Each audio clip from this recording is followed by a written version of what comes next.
Alright, what's up, folks? It's Sunday, September 25th, 2016. Rich Van Tassel breaking down the earlier games for you, giving you a recap. We're going to start with the game I watched, being in New Jersey. This is the game I got. The Washington Redskins defeating the New York Giants 29-27. Kirk Cousins for the visiting Redskins, 21 of 35, 296 yards, 2 touchdowns, no interceptions. Tressway, the punter, threw a pass on a fake punt. It was completed for 31 yards. Matt Jones, 17 carries, 65 yards, 3.8. Chris Thompson, 6 for 23, 3.8 yards per rush. Altogether, the team 30 for 90, which is only 3 yards per rush. Give the Giants credit there, but Washington stuck with it. Very balanced in the passing attack for the Redskins. Deshaun Jackson, 5 of 96, a touchdown. Jamison Crowder, 4 for 78. He had a big touchdown on a screen pass on 3rd and long. Pierre Garcon, 4 for 59. Jordan Reed, 4 for 56. Washington recovered 3 fumbles. Some of them were offensive fumbles that they recovered for themselves, so not all the Giants. Quentin Dunbar lost the fumble, but turnovers were an issue. We'll get into that. 2 sacks, 2 interceptions. Crowans and Quentin Dunbar. Crowans was the one that sealed the game. Nothing really of note in the kick return games. 2 punt returns for 58 yards. A 50-yard one by Jamison Crowder was the big one, and Dustin Hopkins was 5 for 5 in his field goals. Eli Manning, not very good in this game. 25 of 38, efficient there, 350 yards, but 1 touchdown to 2 interceptions. Shane Vereen, 11 carries, 67 yards, 1 touchdown. Orleans Darkwa, 10 carries for 53 yards and a touchdown. 21 for 125.7 yards per rush. They were gashing Washington. I'm surprised they didn't stick with the run game, considering they had a big lead, too, in this game. Odell Beckham Jr., 7 of 121. Sterling Shepard, 5 of 73. He had a touchdown. Victor Cruz, 3 of 70. A lot of fumbles. Eli Manning fumbled twice, did not lose any of them, but John Jerry, Dwayne Harris, Nate Burhey all recovered a fumble. Shane Vereen's fumble was lost. Arlen's Dirkwall also recovered a fumble. The Giants sloppy with the ball yet again. 2 sacks, no interceptions. Josh Brown 2 for 2 in his field goals. In this game, there were a lot of terrible calls. The Giants shouldn't even have been in this game, to be completely honest with you. There was a terrible call on the first play of the game, or not the first play, on the first punt of the game. The guy on the Giants clearly pushed the Washington guy into the ball. It was recovered. The Giants were able to get 7 points out of it, scored a touchdown. Then an interception in the end zone. I don't know how they overturned it, but it was. The Washington had an interception, led to 3 points. So Washington was really behind the 8 ball all game. Give them credit for sticking with it and coming back and winning. Next up, Buffalo Bills defeating the Cardinals 33-18. Carson Palmer, 26 of 50, 287. No touchdowns, 4 interceptions. Terrible game for him. They ran the ball all right, altogether 22 carries, 88 yards, 2 touchdowns. The bulk of that was David Johnson, 19 for 83, 4.4 yards per rush. He had both of the touchdowns. Josh Brown, 6 for 70. Michael Floyd, 4 for 65. Larry Fitzgerald, 7 for 60 in the receiving game. Carson Palmer also fumbled twice. He did recover one of them. Drew Butler fumbled and it was lost. Neither one of Carson Palmer's were lost. He was also sloppy with the ball. They had 4 sacks. Patrick Peterson did have an interception. Josh Brown had a 51-yard kickoff return. And Chandler Cantizero made his only field goal. The Buffalo Bills, Tyrod Taylor was 14 of 25, 119 yards, no touchdowns, 1 interception. So it wasn't that efficient in the passing game. They were just gashing Arizona in the run game. LaShawn McCoy, 17 of 110, 6.5 yards per carry, 2 touchdowns. Tyrod Taylor, 9 for 76, 8.41 touchdown. Mike Gillislee, 3 for 20, 6.7 yards per rush, no touchdowns. Altogether, 32 of 208, 6.5 yards per rush, 3 touchdowns, and that includes Jonathan Williams, 3 carries for 2 yards. So imagine what those numbers would be had they not had that. Nothing really in the receiving game. Robert Woods, the top receiver, with 51 yards. Aaron Williams, Jordan Mills, Tyrod Taylor all recovered fumbles. LaShawn McCoy fumbled. Obviously, that's the one Tyrod Taylor picked up. They had 5 sacks. Stephon Gilmore, 2 picks. Corey White had a pick. And Corey Graham had a pick. And Dan Carpenter made both his field goals. We talked about the injuries to especially Kendiche on the defensive line, and it showed. That's why Buffalo was able to just gash the run game. And Arizona may not be the team we thought, because Carson Palmer was terrible in this game, and that's really surprising that he played as poor as he did. because they're going to need him to be better. It's really that simple. And, we talked about the West to East travel. I don't care. Buffalo was a reeling team. I understand they were desperate, but poor showing by the Arizona Cardinals today. Oakland Raiders 17-10 over the Tennessee Titans. Derek Carr 21 of 35, 249, 1 touchdown, 1 interception. DeAndre Washington 6 for 57, 9.5 yards per rush in the running game. Latavius Murray 10 for 37, 1 rush, altogether 25 or 1 touchdown rush, altogether 25 of 123, 1 touchdown. We noticed that with Latavius Murray. Sometimes he'll have those games where he's shut down. Michael Crabtree 8 of 102 receiving. Amari Cooper 4 for 62. Seth Roberts 2 of 27. He had the touchdown. Reggie Nelson recovered a fumble. Only 1 sack. It came from Danico Autry, so Oakland struggling to get pressure there. But Reggie Nelson and Sean Smith both had interceptions. Good game by Reggie Nelson. Sebastian Janikowski made his only field goal. For the Tennessee Titans, Marcus Mariota. 17 of 33, 214 yards, 2 no touchdowns, 2 interceptions. DeMarco Murray, 16 of 114, 7.1 yards per rush, 1 touchdown. Derrick Henry, 10 of 45. Marcus Mariota, 3 for 22. Tennessee has no problems running the ball, 29 carries, 181 yards, and, of course, the touchdown by Murray. Top receiver, Jason Morrow, 3 for 59. TJ Sharp, 3 for 48. So we see that they really struggle to pass. Mariota fumbled twice, lost one of them. And Harry Douglas recovered a fumble, only 1 sack. Avery Williamson had the interception.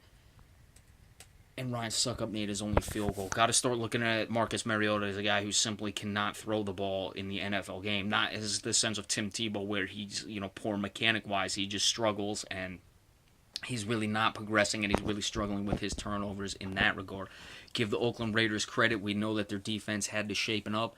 They did. They did not get the pressure that was necessary in this game, but they held Tennessee to 10 points. Granted, Tennessee is not the greatest offense, but the way Oakland's defense has been playing, they'll take it where they can get it, so give them credit for coming up with that win. Next up, the Cleveland Browns losing the Miami Dolphins 24-30 in overtime. Cody Kessler, 21 of 33, 244 yards. Terrell Pryor threw 5 passes in this game, completed 3 of them. Isaiah Crowell, the top rusher, 15 for 79, 5.3 yards per rush. Duke Johnson Jr., 10 for 69, 6.9 yards per rush. 32 for 169 total, 5.3 yards per rush. There was a rushing touchdown by Terrell Pryor. Terrell Pryor was all over the field in this game. He had 8 receptions, 114 yards. Gary Barnidge, 5 for 66.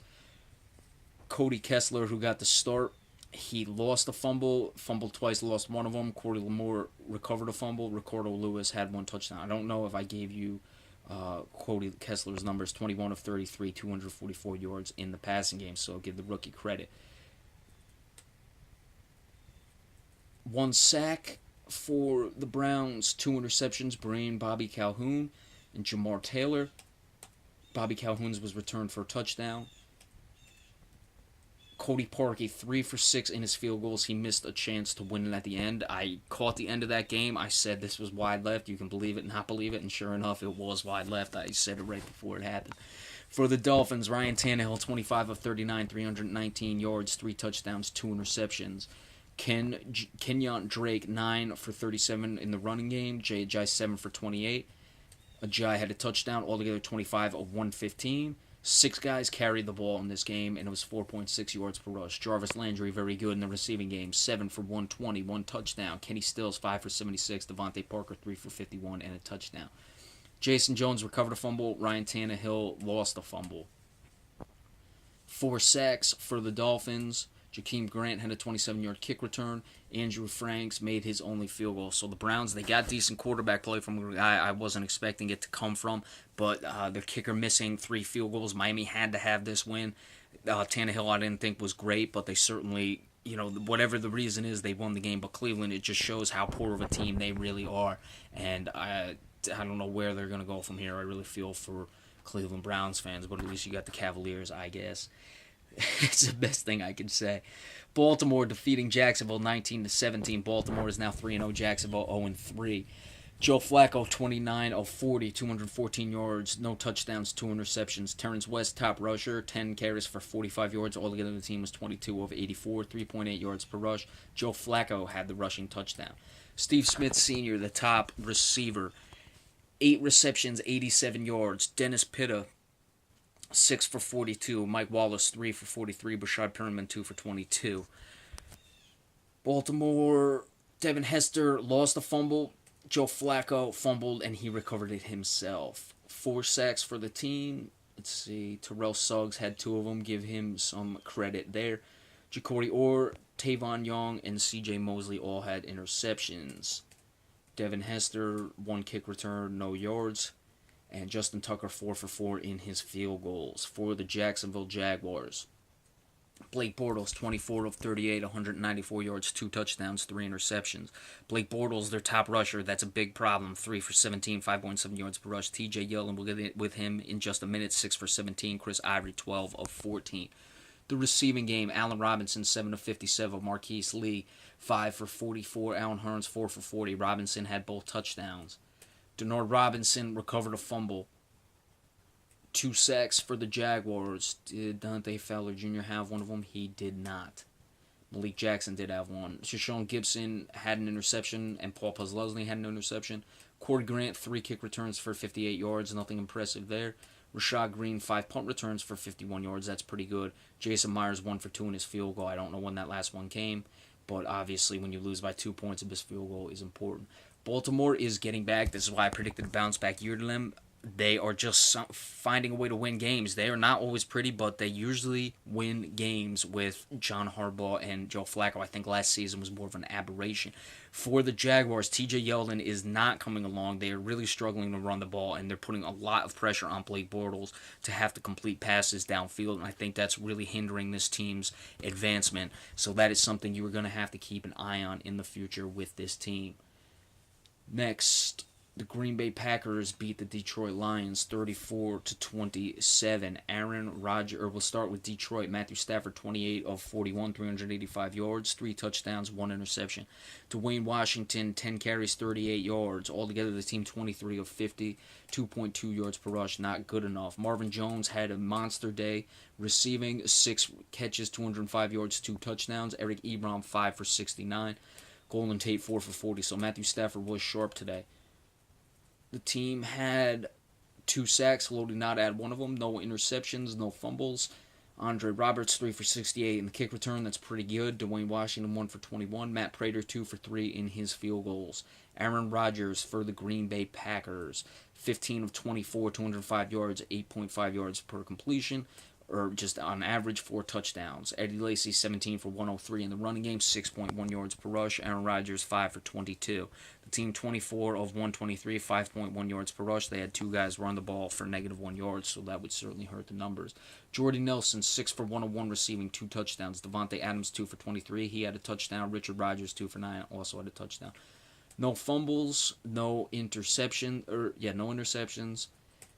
And Mason Crosby was 2 for 2 in his field goals. Aaron Rodgers did have 4 touchdowns, did not get the ball downfield like we've seen him do in the past. So I'm a little surprised that people, were saying, because I just saw him go with Fox, Joe Buck is like, maybe temper the emotions as far as Green Bay being on the downside, which I agree with in a sense, but it's not like Aaron Rodgers was great today.